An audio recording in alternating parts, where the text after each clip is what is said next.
So born and raised in Nelson, very proud to be a filmmaker from Nelson.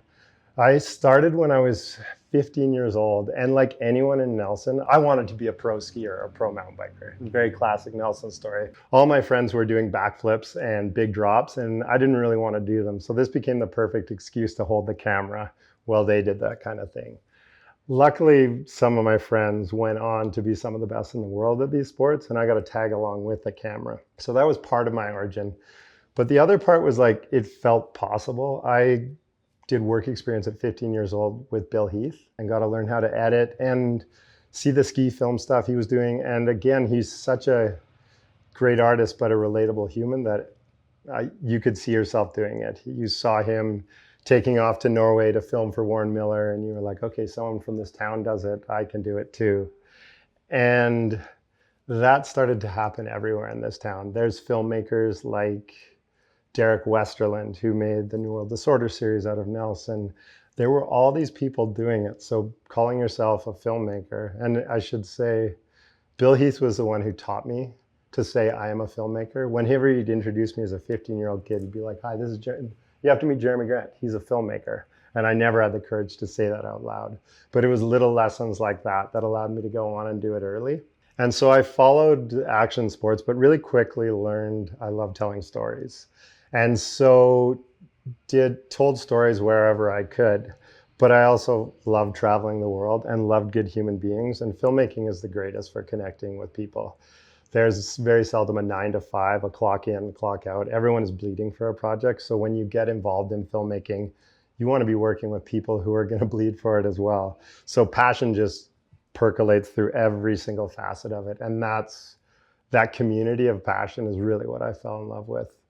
I did action sports films for a very long time, but then was lucky enough to start to dabble into other forms of documentary, narrative, other sports, live broadcast. And maybe that's my favorite thing about filmmaking is I don't have to pick one genre. I'm always learning. I don't ever feel like I've mastered it. And whenever I do, I just jump onto something that terrifies me. And that's been my career for the last 20 years. I've done a lot of 1-hour programs. I've done 3-minute videos. Now I'm doing 2 8-hour live broadcasts. And that becomes really hard to like engage an audience, tell a story. It scares me. So I'm leaning into those kinds of things. And then I'm also doing a documentary with a good friend of mine, Nathan Benninger, who's another filmmaker from Nelson. He had a friend of his who tragically took his own life, and Nathan wanted to do a film that documents his friend's life. And I thought filmmaking is such a beautiful way to explore someone's life. I love these interviews because there's no small talk. When you do an interview, you never talk about the weather or your favorite sports team. You just cut straight to the biggest questions. And I thought doing a film with my friend on something so personal would be a great way to connect with him. And it's been amazing. Because once you turn the camera on immediately, it's no longer small talk. You got cut straight to the biggest questions you have, ones you'd never have, maybe even over a beer at a patio or something like that. And then I always try and have 3 or 4 projects in development. There's kind of a myth that when you dream up a film, it comes to life immediately.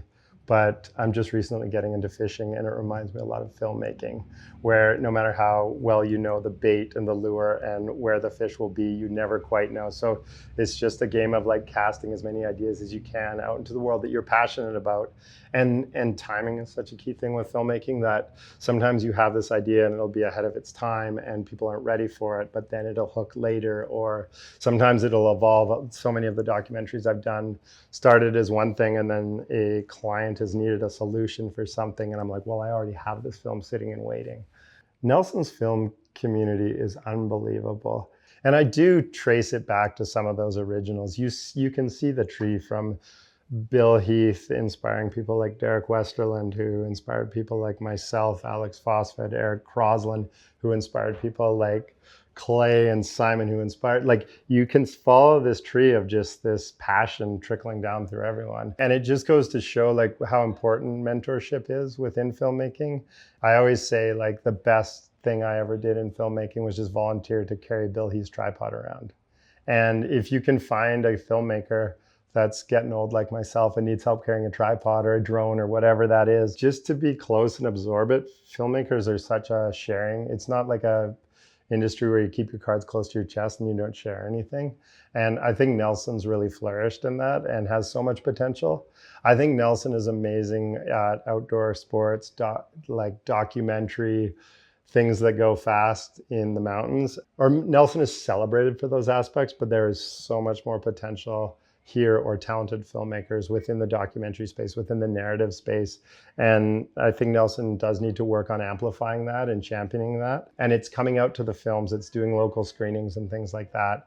I can fill a bar anytime with a mountain bike film, but I've seen some incredible documentaries here that I'd love to see way more support behind. That's something I want to do more of, is foster that kind of thing. Filmmaking is such an art of belief, and if your community is behind you, it becomes way easier to do it.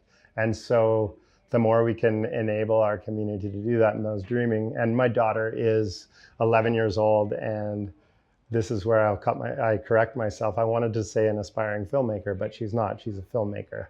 And she loves telling those stories. And that's something I want to get behind. And when she goes out to do it with her friends, half her friends are into it and want to be part of it. And the more we can say, like, that's a real job, that's a real dream, it's every bit as viable as being a pro hockey player, baseball, pro mountain biker, whatever it is. Enabling our youth young, and not just our youth, but like anyone who dreams of doing the arts at a world-class level. The world is a small place now with technology, with everything, so you can do it from here. The biggest barrier is just calling yourself a filmmaker. So saying it out loud, admitting you are. And that's something I hope we can do more of in this community.